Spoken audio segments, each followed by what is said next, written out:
ফরিদপুরে হিজবুত তৌহিদের সদস্যদের উপর অতর্কিত হামলার ঘটনা ঘটেছে। এতে সংগঠনটির 2 সদস্য গুরুতর আহত হয়েছেন বলে জানিয়েছে সংগঠনটি। এ ঘটনায় জড়িতদেরকে চিহ্নিত করে গ্রেপ্তারের দাবি জানিয়েছে হিজবুত তৌহিদ। গণমাধ্যমে প্রেরিত এক বিবৃতিতে হিজবুত তৌহিদ জানিয়েছে, গতকাল রবিবার বিকেল 4টার দিকে ফরিদপুর সদর উপজেলার রাজবাড়ী রাস্তার মোড়ে সংগঠনের স্থানীয় 2 সদস্য মাহিদুর রহমান মৃদুল ও জিহাদ মোল্লা রিকশায় করে হিজবুত তৌহিদের শীর্ষ নেতা ইমাম হোসেন মোহাম্মদ সেলিমের বক্তব্য সম্বলিত সাউন্ড প্লেয়ার বাজাচ্ছিলেন। এ সময় ধর্মীয় লেবাসধারী 8 থেকে 10 জন ব্যক্তি তাদের পথ রোধ করে বক্তব্য প্রচার বন্ধ করতে বলেন। অপ্রীতিকর পরিস্থিতি এড়াতে তারা সাউন্ড প্লেয়ার বন্ধ করে সেখান থেকে সরে যান। পরবর্তীতে বিকেল 4:30টার দিকে চর কমলাপুর এলাকায় পৌঁছালে একই ব্যক্তিরা পুনরায় তাদের পথ রোধ করে এবং গালাগালি শুরু করে।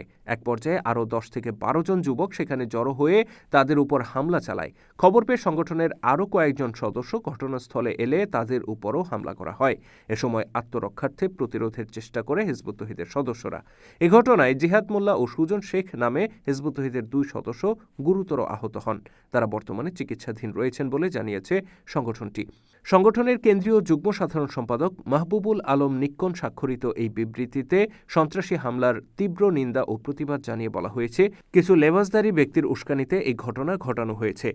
এতে ফরিদপুরের স্থানীয় প্রশাসন ও আইনশৃঙ্খলা রক্ষাকারী বাহিনীর কাছে ঘটনার সুষ্ঠু তদন্ত, হামলাকারী ও উস্কানিদাতাদেরকে চিহ্নিত করে আইনগত ব্যবস্থা গ্রহণের আহ্বান জানানো হয়েছে।